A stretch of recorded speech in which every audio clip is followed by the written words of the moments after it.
The rain pounded against my skin, each drop feeling like tiny needles piercing through the thin fabric of my waitress uniform. I couldn't remember how long I'd been walking. Minutes or hours. It all blurred together as my fever climbed higher. The neon lights of downtown reflected in puddles around me, distorting and wavering like my consciousness. Just a few more blocks, I whispered to myself, my voice drowned by thunder that rattled the windows of closed shops. Just make it home, Ellie. My apartment wasn't much. A studio above a laundromat with perpetually flickering lights and a shower that ran cold more often than not. But it was mine. Or it would be, until the end of the month, when rent was due, and my bank account would once again fail to meet the demand. I stumbled, my worn-out sneakers slipping on the wet pavement. The world tilted sideways, and I grabbed onto a nearby street lamp, its cold metal shocking against my burning skin. The restaurant manager's words echoed in my mind. Don't come back until you're not contagious. We can't afford to have customers getting sick. What he meant was, don't come back until you're not contagious, and we don't have to pay you sick leave. 3 days without work meant 3 days without pay, and 3 days without pay meant I couldn't afford the antibiotics the clinic had prescribed for my infection. A car splashed through a puddle near the curb, drenching my legs with dirty water. I didn't even have the energy to curse. My vision blurred, dark spots dancing at the edges. The rain had soaked through everything, my clothes, my hair, my bones. I couldn't remember ever feeling this cold. I blinked hard, trying to focus on the crosswalk ahead. That's when I noticed it, a sleek black car idling at the intersection, its engine a low purr that somehow cut through the storm's chaos. The windows were tinted so dark they looked like pools of ink, reflecting nothing but more darkness. Something about it made me pause. In this neighborhood, a car like that meant one thing: trouble. I turned down a side street, my legs shaking with each step. My breath came in short, painful gasps. The fever was getting worse. Behind me, I heard the gentle rumble of an engine. The black car had turned onto the same street. Panic shot through me like electricity, momentarily clearing the fog in my head. I quickened my pace, each step sending jolts of pain through my body. The car kept pace, moving slowly, like a predator stalking wounded prey. I tried to run, but my body betrayed me. The world tilted again, this time refusing to right itself. The wet pavement rushed up to meet me, and I felt my knees buckle. The last thing I saw before darkness claimed me was the black car stopping beside me, its door opening like the mouth of some great beast. Warmth. That was the first sensation that registered when consciousness returned. Warmth and the smell of expensive leather. Something soft cradled my body, and the gentle hum of an engine vibrated beneath me. I forced my eyes open, panic immediately flooding my system. I wasn't on the street anymore. I was in a car. The black car, stretched across a back seat so spacious it could have fit my entire apartment's furniture. You're safe now. The voice came from my right, deep, smooth, with the faintest trace of an accent I couldn't place. I turned my head, wincing at the pain that shot through my temples, and saw him. He sat with one leg crossed over the other, his posture relaxed, yet somehow still commanding every molecule of air in the vehicle. A tailored black suit hugged his broad shoulders, the fabric so fine it seemed to absorb light rather than reflect it. His face was all sharp angles, high cheekbones, a strong jaw dusted with perfect stubble, and eyes so dark they reminded me of obsidian. Those eyes were fixed on me with an intensity that made my breath catch. Who? My voice came out as a rasp. I tried to sit up, but a wave of dizziness forced me back down. Don't move, he said, uncrossing his legs and leaning slightly toward me. You have a high fever. My doctor is waiting for us. His doctor. Not a doctor. His doctor. As if he owned the medical professional the same way he owned this car, with its butter-soft leather seats and privacy partitions separating us from the driver I couldn't see. I don't need a doctor, I lied, struggling to sit up again. I need to go home. His mouth, full lips that contrasted with the hardness of his other features, curved into something that wasn't quite a smile. In this condition, you collapsed on the street. If I hadn't been there, he let the sentence hang, unfinished but clear in its implication. Fear and gratitude warred within me. "Thank you for helping me, but Ellie Morgan, 24, waitress at Bellini's, lives alone in an apartment on Westmore Street. No family in the city." He recited these facts about my life as casually as someone might read a weather report. Ice replaced the fever in my veins. "How do you know my name?" His eyes never left mine. "I make it my business to know everything that happens in my territory." Territory. Not neighborhood or district. Territory. That's when recognition clicked into place. The car, the suit, the air of authority that seemed to bend reality around him. Stories whispered by kitchen staff during late shifts at Bellini's. Warnings about certain tables, certain customers. The mysterious man who owned not just the restaurant, but half the businesses in the area. Dante Russo. The youngest son who had taken control of the Russo crime family after his father's mysterious death 3 years ago. A man whose name was spoken in hushed tones, if at all. And I was alone in his car. "Mr. Russo," I whispered, the name feeling dangerous on my tongue. Something flickered in his eyes. Surprise, perhaps, that I'd recognized him, or pleasure that I knew who he was. Either way, it vanished as quickly as it had appeared. "Call me Dante," he said, his voice softening a fraction. He reached out, and I flinched involuntarily. He paused, then continued more slowly, placing the back of his hand against my forehead. His skin was cool against my burning face. "Your fever is getting worse. We'll be at my home soon." "Your home?" Alarm shot through me. "No, I need to go to my apartment, please." His jaw tightened almost imperceptibly. "Your apartment has no heat, no food in the refrigerator, and is currently being watched by people who mean you harm." My mind reeled, trying to process his words through the fog of fever. People who... What? Why would anyone be watching my apartment? Instead of answering, Dante pressed a button on a console beside him. A small compartment opened, revealing a bottle of water and some pills. "Take these. They'll help with the fever until we arrive." I stared at the pills suspiciously. "I don't take things from strangers." A dark chuckle escaped him, the sound sending an unexpected shiver down my spine, one that had nothing to do with my illness. "Ellie," he said, my name sounding different in his mouth, almost like a possession. "If I wanted to hurt you, I wouldn't need to drug you." The worst part was, I believed him.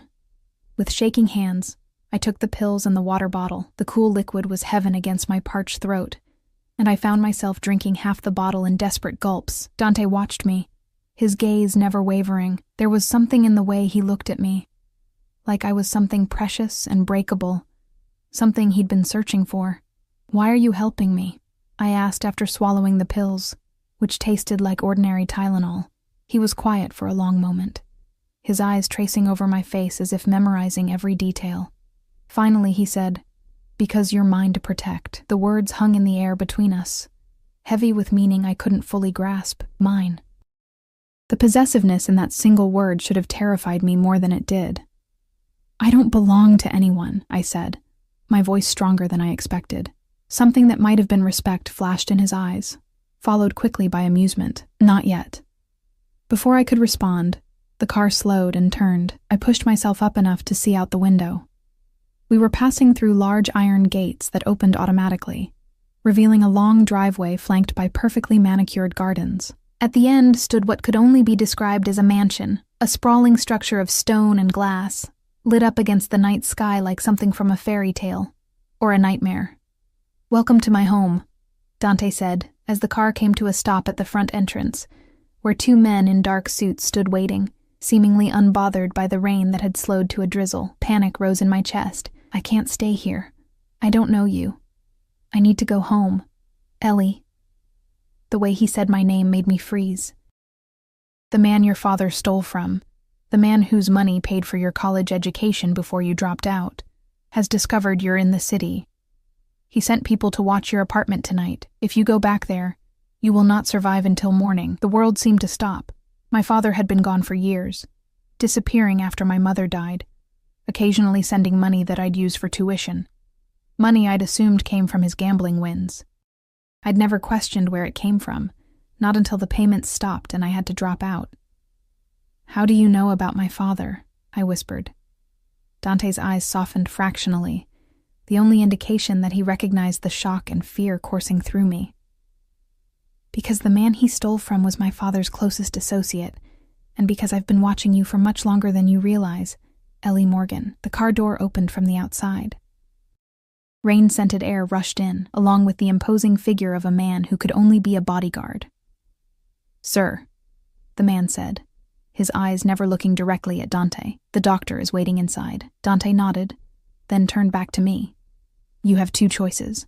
Come inside willingly, where you'll be safe, treated, and we can discuss your situation. Or I can have my men carry you inside, and we'll have that discussion once you're feeling better." He delivered this ultimatum calmly, as if both options were perfectly reasonable, as if this were a normal negotiation, and not my life spinning completely out of control. I looked from Dante to the open door, to the grand house beyond. Every instinct screamed that walking into that house would change everything, that once I crossed that threshold, I'd be stepping into a world I might never escape. But the alternative was returning to an apartment where people apparently waited to kill me over something my father had done. "I'll come inside," I said finally, my voice barely audible. "But I'm leaving as soon as I'm better." Something like satisfaction flickered across Dante's perfect features. "Of course," he agreed, though his tone suggested he didn't believe it for a second. As I moved to exit the car, another wave of dizziness washed over me. I swayed, and suddenly Dante's arms were around me, strong, secure, and far too intimate. He lifted me as if I weighed nothing, cradling me against his chest. The scent of him enveloped me, sandalwood, amber, and something darker underneath, something dangerous. "I can walk," I protested weakly, even as my head fell against his shoulder, my body betraying me again. "I know you can," he murmured, his lips close to my ear. "But you don't have to anymore. I've got you now." As he carried me toward the grand entrance of his mansion, past the stone-faced guards who kept their eyes averted, I couldn't help but feel like I was being carried not into safety, but into a beautiful cage. And the most terrifying part was the small voice inside me that whispered, perhaps being his captive wouldn't be so terrible after all. I dreamed of chains made of silk and gold, beautiful but unbreakable, wrapping around my wrists and ankles. In the dream, I couldn't tell if I was struggling against them or surrendering to their embrace. A voice called my name from the darkness. My father's voice, then my mother's, then one I didn't recognize but somehow knew belonged to Dante. When I woke, sunlight was streaming through floor-to-ceiling windows draped with sheer white curtains that billowed in a gentle breeze. For one disorienting moment, I thought I might be dead. The room was too beautiful, too pristine to be real. The bed beneath me was enormous, with sheets so soft they felt like clouds against my skin. I ran my hand over the crisp white duvet, marveling at its plushness. My fever had broken, the pounding in my head had subsided to a dull ache, and the bone-deep chill had been replaced by comfortable warmth. I was wearing silk pajamas that definitely weren't mine, pale blue, perfectly fitted, as if they had been made for me. The thought of someone changing my clothes while I was unconscious sent a flush of embarrassment through me. I pushed myself up to sitting position and took stock of my surroundings. The bedroom was larger than my entire apartment, decorated in shades of cream and blue. A sitting area with two elegant armchairs faced a marble fireplace. One wall was entirely glass, revealing a breathtaking view of manicured gardens, and beyond them the glittering skyline of the city. On the nightstand beside the bed sat a glass of water, 2 pills, and a handwritten note. I picked it up, surprised by the elegant, slanting handwriting. "Take these when you wake. The doctor will return at noon to check on you. Do not leave the room until I come for you. D." The commanding tone of the note sent a flutter of indignation through me. Who was he to order me around? Yet even as I thought it, I found myself reaching for the pills and water, swallowing them obediently. Only after I'd taken them did I realize how foolish that was. They could have been anything. I swung my legs over the side of the bed, relieved to find my strength mostly returned. My waitress uniform was nowhere to be seen. Instead, there was a robe draped over a nearby chair, silk, like the pajamas, in a slightly darker shade of blue. I put it on and padded barefoot across the plush carpet to try the door. Locked, of course. I was a prisoner then. A very comfortable one, but a prisoner nonetheless. I returned to the windows, which opened onto a small balcony. Stepping outside, I was immediately struck by the contrast between this place and my life. From here, I could see perfectly trimmed hedges, a large swimming pool with water so blue it hurt to look at, and gardens bursting with colorful flowers. Several men in dark suits patrolled the grounds, their stances alert and watchful. Guards, or perhaps more accurately, soldiers. Looking at the drop from the balcony to the ground below, I estimated it to be about 20 feet, not survivable without serious injury. Even if I could somehow make it down, those guards would spot me instantly. I went back inside, frustration building in my chest. What did Dante want with me? What had my father done that was so terrible it had put me in danger years later? The room had another door, which opened into a luxurious bathroom with a shower big enough for 5 people and a soaking tub that looked like it belonged in a spa. I stared at my reflection in the enormous mirror. My face was pale, but no longer feverish, my brown hair tangled and falling past my shoulders. My eyes, usually a dull gray, seemed brighter somehow, more alert. I looked healthier than I had in months, despite everything. I decided to shower, if only to give myself time to think. The hot water felt incredible on my skin, washing away the last vestiges of my illness. I used the expensive-looking products lined up neatly on a shelf, shampoo that smelled of vanilla and jasmine, body wash that left my skin feeling like silk. When I emerged, wrapped in a towel, I found that the bedroom door was now open. And Dante was there, sitting in one of the armchairs by the fireplace. I froze, one hand clutching the towel more tightly around me. He looked even more imposing in daylight. His dark hair was immaculately styled, his jaw freshly shaven. He wore another perfectly tailored suit, this one navy blue, with a crisp white shirt open at the collar. He was reading something on a tablet, his long fingers occasionally swiping across the screen. He looked up as I entered, his dark eyes taking in every inch of me. I felt naked despite the towel, exposed in a way that went beyond physical. "You're feeling better?" he said. It wasn't a question. I nodded, acutely aware of the water droplets trailing down my neck and shoulders. "Yes. Thank you for helping me." His eyes lingered on a droplet making its way toward my collarbone. "Get dressed. There are clothes in the closet. Then we'll talk." With that, he returned his attention to the tablet, dismissing me as casually as if I were a servant.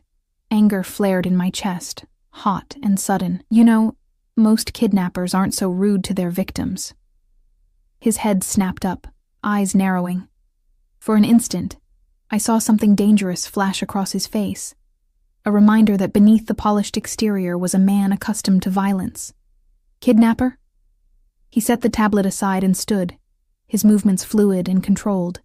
"Is that what you think this is?" He took a step toward me, and I instinctively backed away. My retreat seemed to displease him. His jaw tightened. "I saved your life," he said, his voice low and measured. "If I hadn't been watching you, you would have died on that street, either from your fever or from the men who were following you. And now I'm locked in a room in your house, wearing clothes that aren't mine, being told what to do." I raised my chin, refusing to be intimidated despite the hammering of my heart. "What would you call it?" A smile curved his lips, though it didn't reach his eyes. "Protection." "I didn't ask for your protection." "You didn't have to." He moved closer, and this time I held my ground. Some things are inevitable, Ellie. Some connections can't be ignored or denied. We were less than a foot apart now. I could smell his cologne, that same intoxicating blend of sandalwood and amber, and something else that was just him. Up close, I could see that his eyes weren't solid black as I'd first thought, but a very dark brown with flecks of gold near the pupil. "What connection?"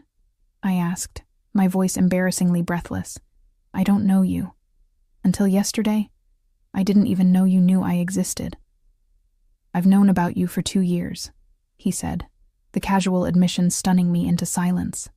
"Since the day you started working at Bellini's?" Since the day I realized who you were. And who am I? The question came out as barely more than a whisper.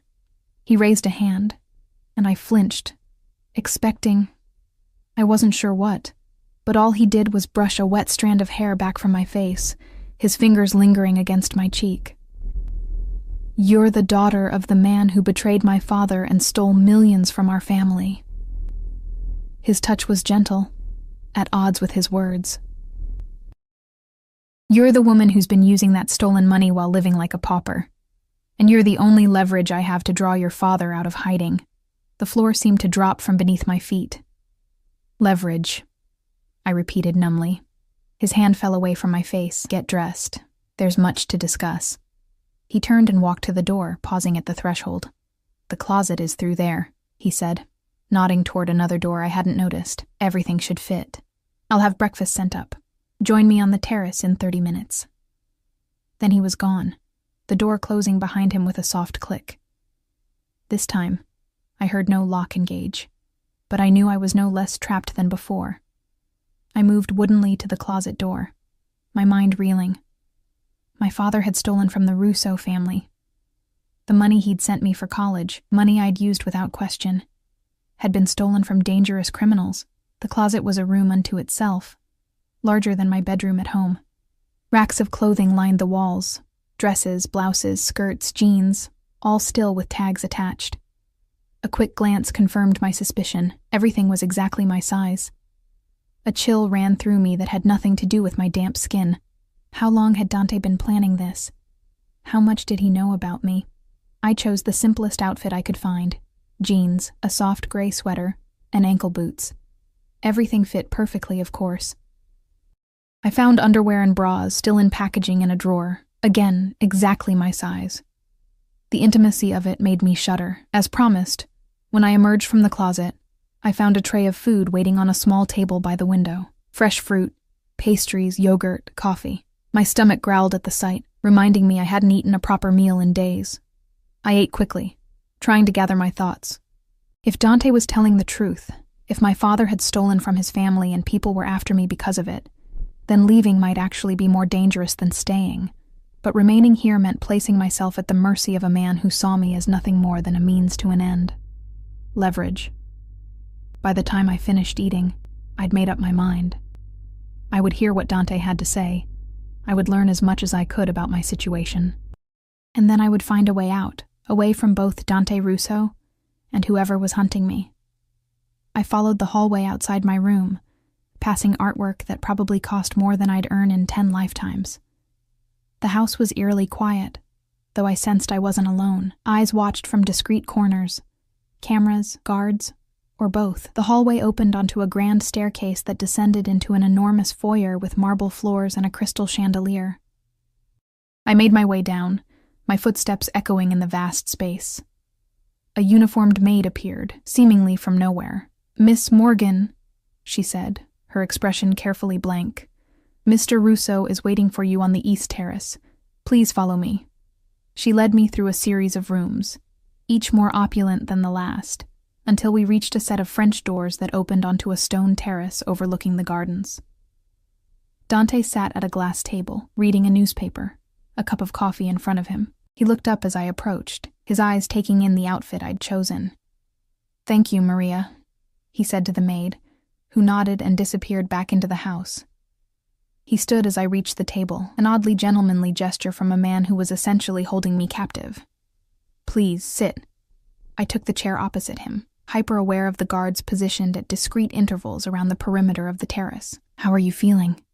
he asked, studying my face with an intensity that made my skin prickle. "Better," I said stiffly. "The fever's gone." "Good." He sipped his coffee. Dr. Mendez said it was a severe infection. If left untreated much longer, it could have developed into pneumonia. I didn't know how to respond to his concern, so I changed the subject. "You said my father stole from your family." Dante set down his cup, his expression hardening. 5 years ago, your father worked as an accountant for several businesses owned by my family. He used his position to embezzle just over $10 million before disappearing. The amount made my head swim. That's impossible. My father was just a gambling addict who abandoned me after my mom died. He could barely hold down a job at H&R Block. A humorless smile curved Dante's lips. Your father, Robert Morgan, was one of the most skilled financial criminals on the East Coast. The gambling addiction was real, but it was also a cover that allowed him to move in certain circles, to gain certain information. I shook my head, unable to reconcile this image with the man who'd taught me to ride a bike, who'd cried at my high school graduation. If what you're saying is true, why hasn't he been arrested? Because what he stole from us wasn't exactly legal to begin with. Dante's voice was matter of fact. We couldn't exactly file a police report. Of course not. Because they were criminals. Mafia. And now, because of my father's actions, I was caught in their world. So what now? I asked, forcing my voice to remain steady. You keep me prisoner until my father magically appears to save me? He hasn't contacted me in over 2 years. He has no idea where I am. Oh, he knows exactly where you are, Dante said, leaning forward slightly. The money he sent you for college, it came with tracking software attached to the transfers. Every time you accessed those funds, he could see your location. I felt sick. That's not possible. It's not only possible, it's the truth. Your father has been keeping tabs on you while staying carefully out of sight. Dante's eyes narrowed. And now that Viktor Petrov knows you're in the city, your father will be very, very interested in your situation. Viktor Petrov? The name was vaguely familiar, a whispered boogeyman in Bellini's kitchen, a shadowy figure even more feared than the Russos. The man your father ultimately stole from. My father was merely the middleman. Dante's jaw tightened. When your father disappeared with the money, Petrov held my father responsible. It led to complications. The way he said complications made me think of blood and violence, of the rumors about how the elder Russo had died. And now Petrov's men are looking for me, I said, the pieces falling into place. To use me to get to my father. Just like you're doing. Dante's expression darkened. There's a difference. Petrov will torture and kill you whether your father returns the money or not. I'm offering you protection, in exchange for using me as bait. In exchange for your cooperation. He reached across the table, his fingers brushing mine. I pulled away, but not before feeling the electric current of his touch. Work with me, Ellie. Help me find your father before Petrov does. And what happens to my father if I help you find him? I asked, already knowing the answer. Dante didn't flinch. He pays for what he's done. You'll kill him. That depends on him, Dante said, his tone suggesting this was a perfectly reasonable response. If he returns what he stole and provides certain information we need, he might survive. If not, he shrugged one broad shoulder, my hands clenched into fists beneath the table. And if I refuse to help you, his dark eyes held mine, then I can't protect you from Petrov. It's that simple. You're giving me a choice between helping you hunt down my father or being handed over to a man who will torture and kill me, I said, anger rising in my chest. That's not a choice at all. Welcome to my world, Ellie. His smile was grim. We rarely get the choices we want, only the ones we can survive. I stood abruptly, my chair scraping against the stone terrace. I need time to think. Dante remained seated, watching me with those unreadable dark eyes. Of course. You have until tomorrow morning to decide. He took a sip of his coffee. In the meantime, you're free to explore the house and grounds, but don't attempt to leave. My men have orders to stop you, for your own protection, of course. The thinly veiled threat hung in the air between us. And if Petrov's men find me here? I asked. Something dangerous flashed in Dante's eyes. They won't. You sound very confident. I am. He stood then, towering over me. Because anyone who tries to take what's mine doesn't live long enough to regret it. There was that word again. Mine. As if he'd already decided I belonged to him. I'm not yours, I said, the words coming out with more force than I intended. I'm not a possession or a bargaining chip. I'm a person. For a moment, I thought I'd gone too far. A muscle ticked in Dante's jaw, and his eyes darkened with something that might have been anger, or something else entirely. Then, to my surprise, he laughed. It was a rich, genuine sound that transformed his face, making him look younger, almost boyish.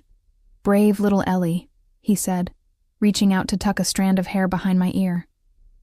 This time I was too startled to pull away.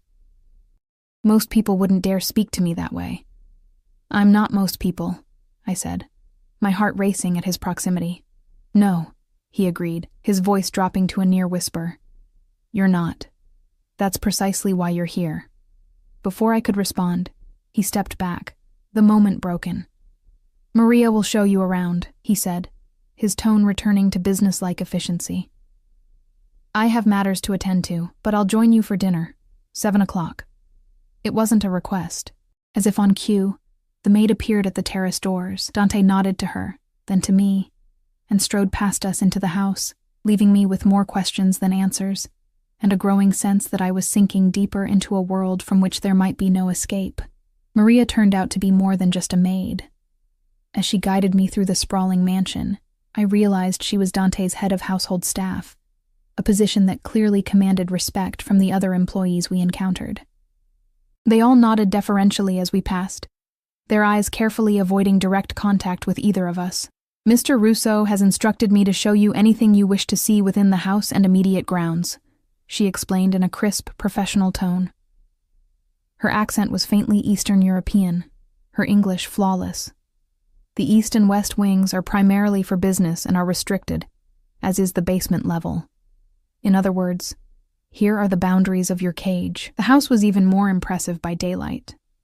We walked through a library with 2-story bookshelves and leather armchairs that looked like they belonged in an old British movie. A home theater with plush recliners and a screen bigger than most cinema screens I'd frequented, and an indoor pool housed in a glass solarium filled with tropical plants.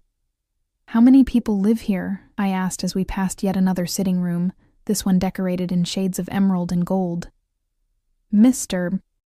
Russo maintains a full-time staff of 23, including security personnel, Maria replied. The household proper consists only of Mr. Russo himself. I frowned. No family? Something flickered across Maria's carefully composed features. A shadow of emotion quickly suppressed. Mr. Russo's father passed away 3 years ago. His mother lives in Italy. His older brother is no longer involved in family matters. The hesitation told me there was much more to that story, but Maria had already moved on, showing me to a sunlit room filled with easels and art supplies. Mr. Russo mentioned you studied art before you had to leave college, she said, watching as I ran my fingers over expensive brushes arranged neatly in ceramic holders. He thought you might enjoy this space. A chill ran down my spine. I had indeed been an art major before dropping out, but how did Dante know that? I'd never put it on my resume at Bellini's, never mentioned it to anyone there. The depth of his knowledge about me was becoming increasingly disturbing. Mr. Russo seems to know a lot about me, I said carefully, watching Maria's reaction. She met my gaze directly for the first time. Mr. Russo is thorough in all matters he considers important. And apparently, for whatever reason, I fell into that category. After the tour concluded, Maria left me in the art studio, informing me that lunch would be served on the terrace in an hour if I wished to join, or could be brought to me here. I opted for the latter, not wanting to venture back outside where Dante's guards were more visible. Left alone, I found myself drawn to the supplies. It had been nearly 2 years since I'd held a proper brush, since I'd had the luxury of creating something simply for the joy of it. My fingers itched with the need to make something, to channel the storm of emotions inside me into something tangible. I selected a canvas, arranged paints on a palette, and began to work.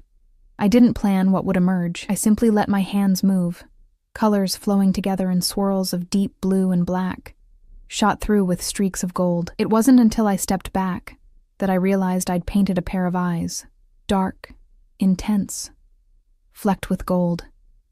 Dante's eyes. Frustrated with myself, I set the brush down and turned away from the canvas. A quiet knock at the door announced the arrival of lunch, a delicate salad with grilled chicken, fresh bread, and sparkling water, delivered by a young woman who wouldn't meet my gaze. As I ate, I tried to organize my thoughts. I needed to make a decision by morning.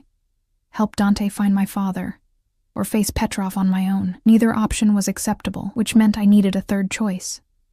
Escape. But how? The house was guarded, the grounds patrolled, I had no money, no phone, no identification. Even if I managed to get past the security, where would I go? My apartment wasn't safe. I had no close friends in the city, no family to turn to. After lunch, I returned to exploring the house on my own, this time with an eye toward possible exits.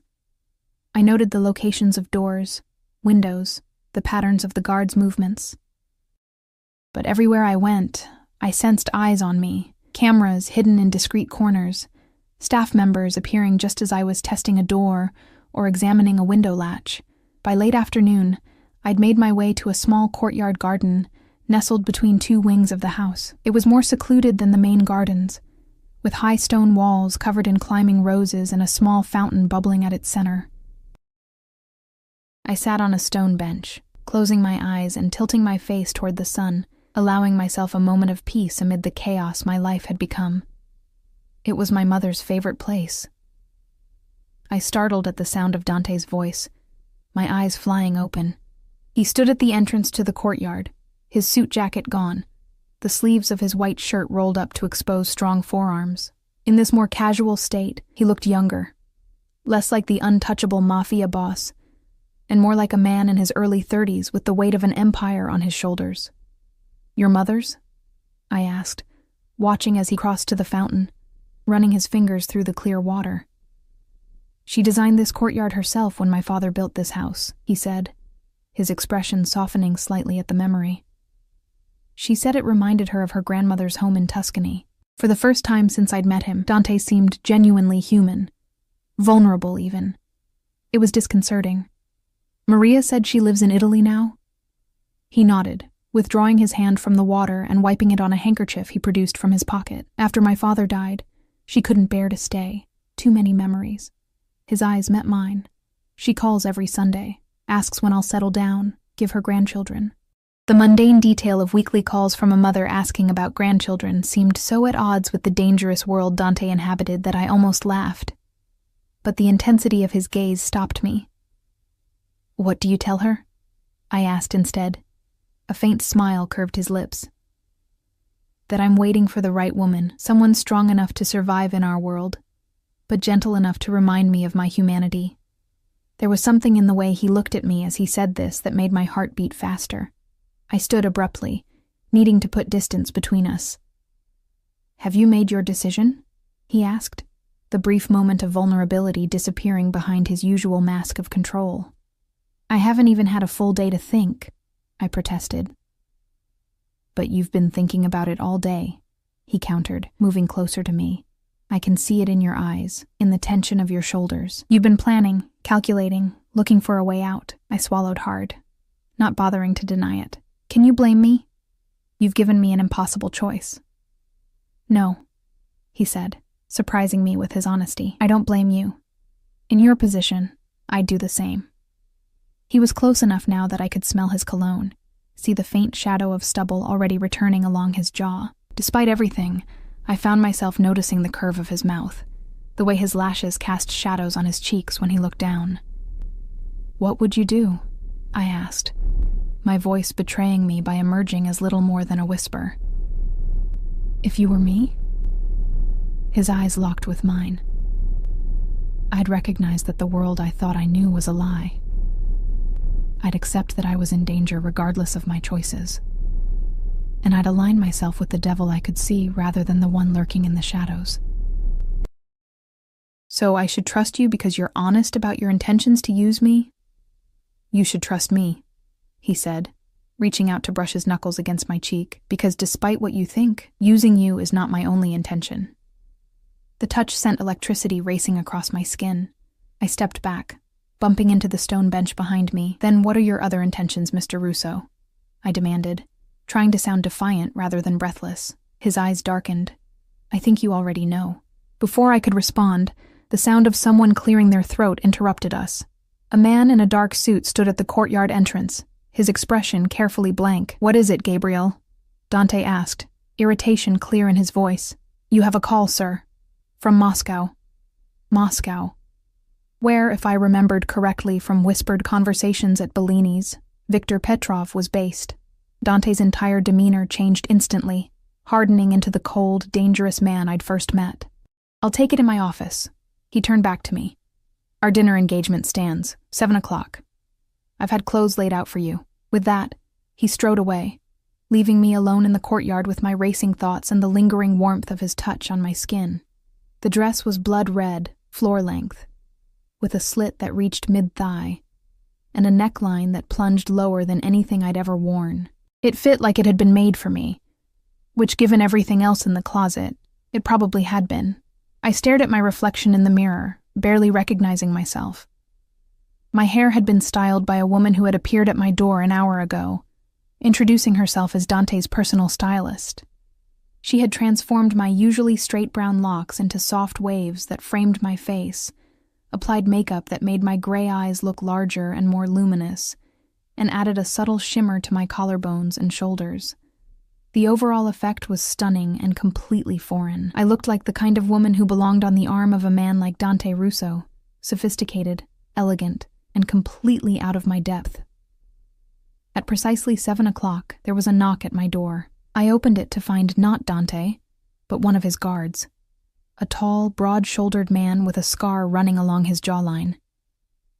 "Miss Morgan," he said with a slight nod. "Mr. Russo asks that you join him in the dining room." I followed him through the winding corridors of the mansion, increasingly aware of how the dress moved with my body, how the silk whispered against my skin with each step. By the time we reached the grand staircase descending to the main floor, my nerves were stretched to breaking point. The guard led me to a set of double doors, which he opened with a flourish. The dining room beyond was dimly lit with candles, their warm glow reflecting off crystal and silver. A table that could have seated 20 was set for just 2, with Dante standing at its head, a glass of red wine in his hand. He was wearing a black suit that made his earlier attire look casual by comparison.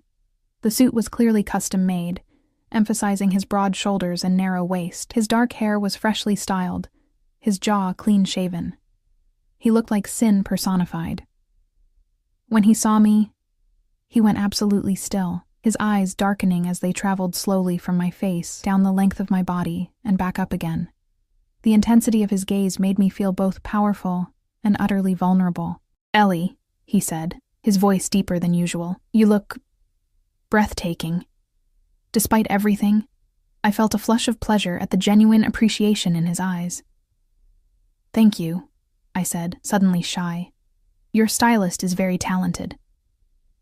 "The dress merely complements what was already there," he said, setting down his wine and crossing to me. He took my hand, raising it to his lips in an old-world gesture that should have seemed ridiculous but somehow didn't. Beautiful in every way, he guided me to my seat, his hand at the small of my back sending tingles up my spine. As he held my chair, I caught a glimpse of something on the inside of his wrist, a small tattoo, some kind of symbol partially hidden by his sleeve. Once I was seated, Dante returned to his place at the head of the table, close enough that I could see the faint lines at the corners of his eyes when he smiled. "Wine?"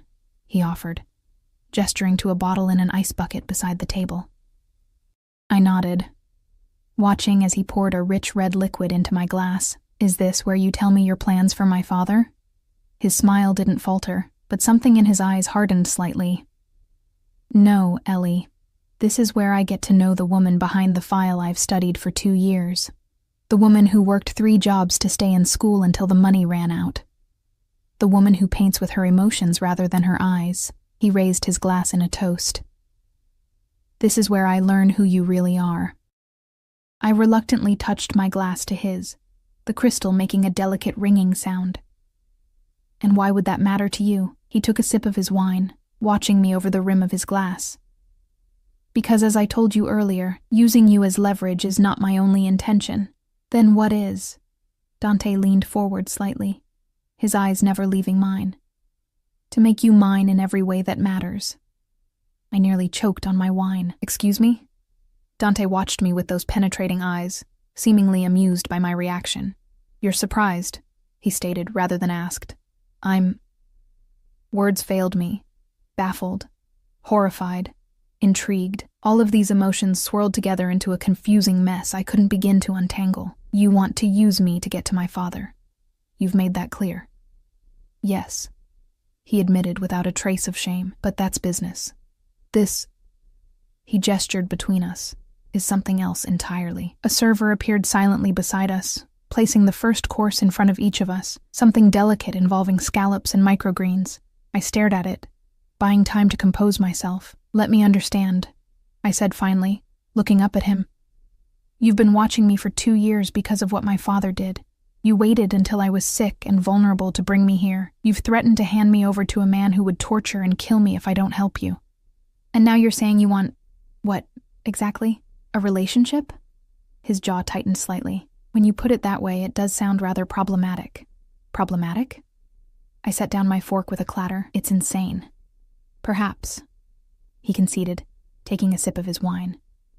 "But then, most powerful emotions are somewhat insane, wouldn't you agree?" I stared at him, trying to see past the confident exterior to whatever lay beneath. Was this all part of his manipulation? A way to ensure my cooperation by confusing me, making me feel special? "Why me?" I asked finally. "If this isn't just about my father, why have you been watching me for 2 years? There must be dozens of beautiful, sophisticated women who would be thrilled to be with someone like you." "Someone like me," he repeated, a edge entering his voice. "You mean a criminal, a monster?" "I mean a powerful, wealthy man," I countered, though we both knew the other descriptions fit as well. Dante set down his glass and leaned forward, his gaze so intense I had to resist the urge to look away. "The first time I saw you, you were serving tables at Bellini's. A customer, a drunk stockbroker with wandering hands, grabbed you as you passed. Do you remember what you did?" I did remember. It had been my 3rd week on the job, and the man had groped me as I tried to serve his table. I dumped a glass of red wine in his lap and told him if he touched me again, the next thing in his lap would be a steak knife. A smile tugged at the corner of Dante's mouth. "You stood there, all 5'4" of you, facing down a man twice your size with such fierce dignity that everyone in the restaurant went silent. The manager came rushing over, ready to fire you on the spot, until I signaled to him to leave it alone. I hadn't known that last part. I'd always wondered why I hadn't been fired that night. I was simply defending myself," I said quietly. "With courage and fire," Dante agreed. "That night I had you investigated. I wanted to know who you were, this waitress with the spirit of a lioness. When I discovered your connection to Robert Morgan, I was intrigued. So you've been watching me because my father stole from your family and because I stood up to a handsy customer?" I shook my head, unconvinced. "That's not enough to explain this." I gestured at the candlelit dinner, the dress, everything. "No," he agreed. "It's not." He fell silent as the server returned to clear our plates and bring the second course, some kind of pasta with truffles. The rich aroma filled the air between us. "Over these 2 years," Dante continued once we were alone again, "I've watched you struggle, adapt, survive. I've seen you help homeless people outside the restaurant, giving them food you could barely afford to spare. I've seen you stay up all night to finish a painting, then go straight to your first shift without complaint. I've seen your strength, your compassion, your fire." The intensity of his gaze made me uncomfortable. The idea that he'd been watching me so closely for so long was both terrifying and, in some strange way, flattering. "So you admire my character," I said carefully. "That still doesn't explain why you'd want someone like me. Someone like you," he echoed, throwing my words back at me. "You mean someone honest, loyal, and kind? Someone who creates beauty even when surrounded by ugliness?" He took a sip of his wine. "You're right. Why would a man like me want those qualities in his life?" The sarcasm wasn't lost on me. "You know what I mean. I'm a waitress with no money, no connections, no status. I'm no one."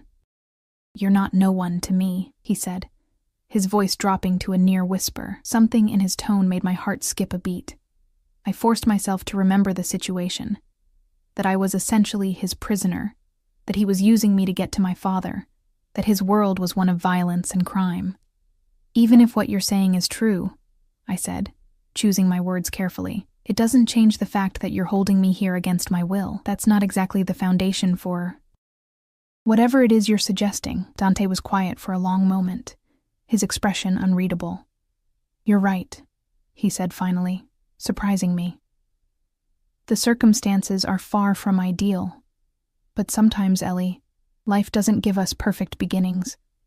Sometimes we have to create something beautiful from chaos." Before I could respond, a commotion sounded from somewhere beyond the dining room. Raised voices, the sound of hurried footsteps. Dante's posture changed instantly, tension radiating from him as he turned toward the door. It burst open to reveal the man called Gabriel, his usually impassive face tight with urgency. "Sir, we have a situation." Dante stood in one fluid motion. "What is it?" "Perimeter breach on the east side," Gabriel reported. 3 men. Our cameras caught them scaling the wall." Dante's expression hardened into something deadly. "Petrov's men?" "We believe so, sir." My blood ran cold. Petrov, the man Dante had said would torture and kill me. His men were here, at the mansion. Dante turned to me, his eyes dark with a rage I hadn't seen before. "Go with Gabriel. He'll take you to the safe room." To Gabriel, he added, "No one gets to her. No one." The fierce protectiveness in his voice sent a shiver down my spine. Gabriel moved to my side, his hand on my elbow, already guiding me toward the door. I resisted, turning back to Dante. "What are you going to do?" I asked, hating the tremor in my voice. Something dangerous flashed across his face. "I'm going to make it very clear what happens to anyone who tries to take what's mine." There it was again, that possessive claim. But this time, with danger literally at the gates, I couldn't find it in myself to object. Gabriel tugged at my arm, more insistently this time. "Miss Morgan, we need to go. Now." I let him lead me from the dining room, casting one last glance at Dante, who was already speaking rapid-fire instructions into a phone. The elegant, almost charming man from dinner had vanished, replaced by something much more dangerous. Gabriel hurried me through a series of corridors I hadn't seen before, eventually leading to a heavy door hidden behind a bookcase in what appeared to be a study. The room beyond was small but well-appointed, with a comfortable sofa, a television, and a compact kitchenette. A security panel on one wall displayed feeds from various cameras around the property. "You'll be safe here," Gabriel said, checking the locks on the door. "The walls are reinforced. No one gets in without the code. What's happening out there?" I moved to the security panel, scanning the different camera feeds. Most showed empty hallways or gardens, but one captured a group of Dante's men moving in formation across the lawn, weapons drawn. "Petrov's men are testing our defenses," Gabriel said grimly. "They must have discovered you're here." A chill ran down my spine. "How?" "I've only been here a day." Gabriel's expression was grim. "We believe there may be a leak. Someone who informed Petrov of your presence." In Dante's organization. The idea that someone close to Dante had betrayed him made the situation even more terrifying. If Dante's own people couldn't be trusted, how could he protect me? "We'll find the traitor," Gabriel said, his hand resting on the gun holstered at his side. "Mr. Russo doesn't tolerate betrayal." I believed that. I'd seen the look in Dante's eyes when he learned of the breach. Cold, deadly determination. For all his talk of wanting me, of admiring my character, he was still a man accustomed to violence, a man who had likely killed before and would kill again. Yet somehow, that knowledge didn't frighten me as much as it should have. Not when that violence was being directed at people who meant me harm. "Will Dante be okay?" I asked, surprising myself with how much I cared about the answer. Gabriel's expression softened slightly. "Mr. Russo can take care of himself. His concern right now is your safety." As if on cue, one of the security feeds showed Dante striding across the main foyer, surrounded by armed men. He had removed his suit jacket and rolled up his sleeves, revealing not just the tattoo I'd glimpsed earlier, but a full sleeve of intricate designs. In his hand was a gun, held with the confidence of someone intimately familiar with its use. Even through the grainy security footage, the power and danger emanating from him was palpable. This was the real Dante Russo. Not the charming dinner companion or the vulnerable man in his mother's garden, but the head of a criminal empire, a man to be feared. And despite everything, despite knowing exactly what he was, I couldn't take my eyes off him. He cares for you, Gabriel said quietly, watching me watch Dante on the monitor. I haven't seen him like this about anyone before. I turned to face him, startled by the personal observation from someone who had seemed completely professional until now. You've worked for him a long time? Gabriel nodded. Since we were boys, our fathers worked together, and when they died, we continued the tradition. So you're not just his employee, you're his friend, I realized. I'm whatever he needs me to be, Gabriel replied, his loyalty evident in every word. Guard, advisor, friend, as is everyone in his inner circle. He gave me a pointed look. We protect our own. Our own. The implication was clear. In Dante's mind, at least, I was already counted among that number. Before I could respond, the security panel beeped. One of the exterior cameras showed 3 men being forced to their knees in the garden, Dante standing before them, his gun pointed casually at the ground by his side. Though there was no audio, the message was clear. These were the intruders, captured alive. He'll want to question them, Gabriel explained, his tone matter-of-fact. Find out how they knew you were here, what Petrov's plans are. I swallowed hard, not wanting to think about what that questioning might entail. And then? Gabriel's eyes met mine, unflinching. And then he'll make an example of them. I remained in the safe room for what felt like hours, watching the security feeds with growing anxiety. The cameras showed Dante's men moving through the house and grounds with military precision, searching for any additional intruders. The 3 captured men had been taken somewhere off-camera, to be questioned, as Gabriel had said. I tried not to imagine what was happening to them. Gabriel stayed with me, occasionally receiving updates through an earpiece he wore. His expression gave nothing away, but the tension in his shoulders told me the situation was far from resolved. Why would Petrov send only 3 men? I asked, breaking the silence that had stretched between us. If he knew I was here, why not send a larger force? Gabriel considered this. Reconnaissance, most likely. They weren't expecting to extract you. Just to confirm your location and assess our security. For a larger attack later, I concluded, my stomach dropping. He nodded grimly. Petrov is methodical. He doesn't act without information, so what happens now? I hugged my arms around myself, suddenly aware of how exposed I felt in the red dress, how unprepared I was for the dangerous reality of Dante's world. Now we prepare, Gabriel said simply. Mr. Russo won't let them get to you. The conviction in his voice was oddly reassuring, though I wasn't sure why I should feel comforted by the idea of Dante's protection. After all, he was using me too, just in a different way than Petrov would. Yet I couldn't deny the difference. Dante had saved me from the rain, had his doctor treat my infection, had offered me safety and comfort, even if it came with golden chains. He wanted something from me, yes, but he'd also shown glimpses of genuine care, of something more complex than mere calculation. A flicker of movement on one of the monitors caught my attention. Dante was walking down a hallway, alone now, his white shirt splattered with what could only be blood. My breath caught in my throat. Gabriel noticed my reaction. It's not his, he said quietly. I wasn't sure if that was meant to be reassuring. The security panel beeped, and Gabriel moved to check a small screen next to the door. Nodding to himself, he entered a code, and the heavy door swung open to reveal Dante. He'd changed his shirt, but couldn't hide the tension in his jaw, or the cold fury still simmering in his eyes. Those eyes found mine immediately, scanning me from head to toe as if assuring himself I was unharmed. Are you all right? He asked, his voice rough around the edges. I nodded, not trusting myself to speak. He turned to Gabriel. Double the perimeter guards, change all the security protocols, and find whoever leaked her location. I want them found before dawn. Gabriel nodded, his expression grim. Yes, sir. With a final glance at me, he left, closing the door behind him. Dante and I were alone in the small space of the safe room. He seemed larger somehow, his presence filling every corner, the controlled violence still emanating from him like heat from a flame. Did they... I hesitated, not sure I wanted the answer. Are they dead? 2 of them, he said without emotion. The 3rd will be, once he tells me what I need to know. A shiver ran down my spine at the casual way he spoke of killing.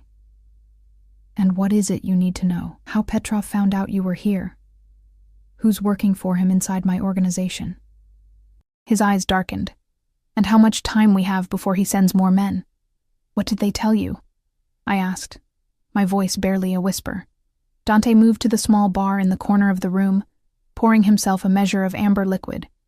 He downed it in one swallow before answering. Petrov knows about my interest in you. His eyes met mine over the rim of his glass. He thinks it's a weakness he can exploit. Is it? The question escaped me before I could stop it. Something flashed in his eyes, anger, frustration, or perhaps something more vulnerable. What do you think? I thought of how he'd reacted to the breach, the cold fury, the immediate action to protect me, the blood on his shirt. I think you're dangerous, I said honestly. I think you're capable of things I can't even imagine. But I also think you care about me, even though it doesn't make any sense. A humorless smile curved his lips. Welcome to my dilemma. He set down his glass and moved toward me, stopping when just a foot of space remained between us. Close enough that I could feel the heat radiating from his body, could smell the faint metallic scent of blood beneath his cologne. Petrov will come for you with everything he has, he said, his voice low and intense, not just because of your father now, but because he knows taking you would hurt me. Why? I asked, needing to understand. Why do you care so much? You barely know me. I know enough. His hand came up to cup my cheek, his touch surprisingly gentle given the violence I knew those hands were capable of. I know you paint when you're upset. I know you save the crusts from your sandwiches for the birds in the park near your apartment. I know you called your mother's phone number for months after she died. Just to hear her voicemail message, tears pricked at my eyes. The depth of his knowledge about me was terrifying and strangely intimate. You've been watching me that closely? Yes, he admitted without shame. At first because of your father, then because I couldn't stop. I struggled for the right word. Unsettling. A low chuckle escaped him. I've been called worse. His thumb brushed across my lower lip, his eyes following the movement. I need you to understand something, Ellie. Whatever happens next, whatever you decide about helping me find your father, I will not let Petrov touch you. You are under my protection now, permanently. The possessiveness in his voice should have angered me, but instead it sent a different kind of shiver through me, one that had nothing to do with fear. And if I don't want your protection? I challenged, even as I leaned slightly into his touch. If I want to leave once this is over. His eyes darkened. Then I would let you go, he said, though the words seemed to cost him. But I would still protect you, whether you wanted it or not. Whether you were mine or not. There it was again. That word. Mine. But this time, it didn't sound like ownership. It sounded like belonging, like choice. I don't know what I want anymore, I admitted.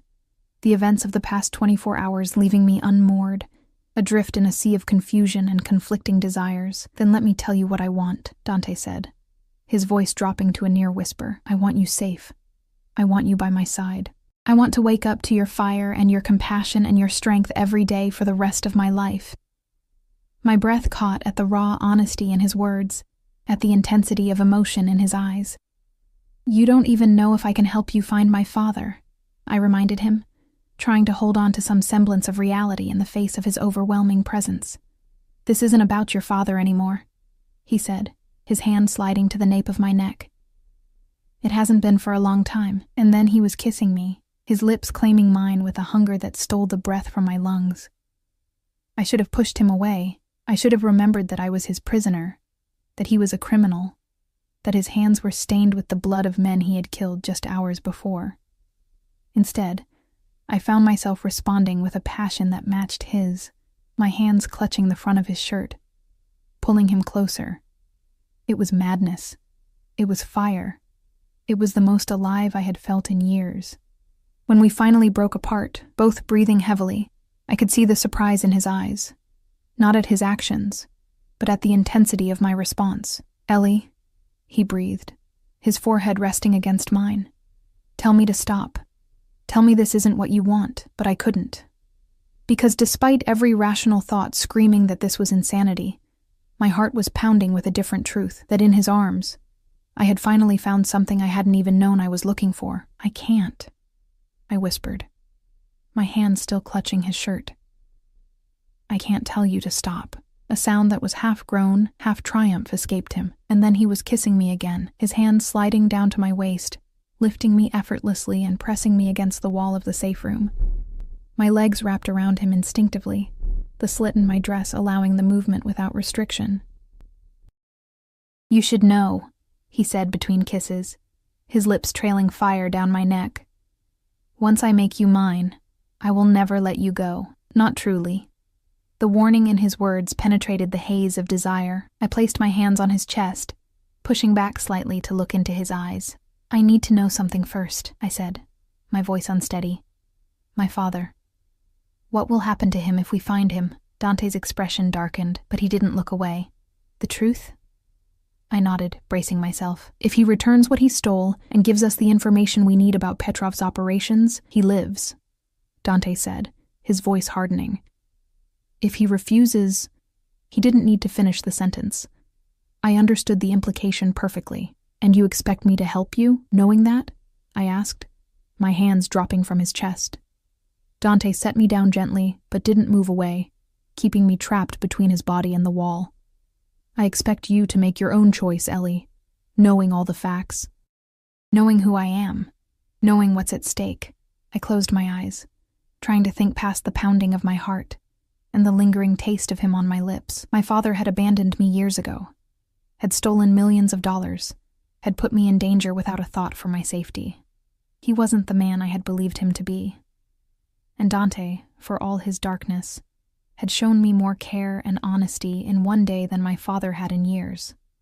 If I help you, I said slowly, opening my eyes to meet his gaze, I want your word that you'll at least try to bring him in alive, that killing him will be the last resort, not the first. Something like respect flashed in his eyes. You have my word. And afterward, I continued, needing to establish this before I lost myself in him again. I want a real choice, about staying or going, about us. No manipulation, no threats. Dante's jaw tightened, but he nodded. A real choice, I promise. His hand came up to cup my face again. But know this, I will do everything in my power to make you want to stay. The intensity of his gaze left no doubt that he meant every word. This dangerous, complicated man wanted me with a ferocity that was both terrifying and exhilarating. Then I'll help you, I said, making my decision. I'll help you find my father. Relief and triumph flashed across his face before he schooled his expression. Thank you, he said simply. And then he was kissing me again, his hands tangling in my hair, his body pressing mine against the wall with delicious pressure. I surrendered to it, to him, to the madness of wanting a man who lived in darkness but looked at me like I was his light. Whatever happened tomorrow, finding my father, facing Petrov, I would face it with Dante at my side. For better or worse, our fates were now intertwined, and as his hand slid the straps of my dress from my shoulders, as his lips traced fire across my skin, I found I no longer wanted it any other way.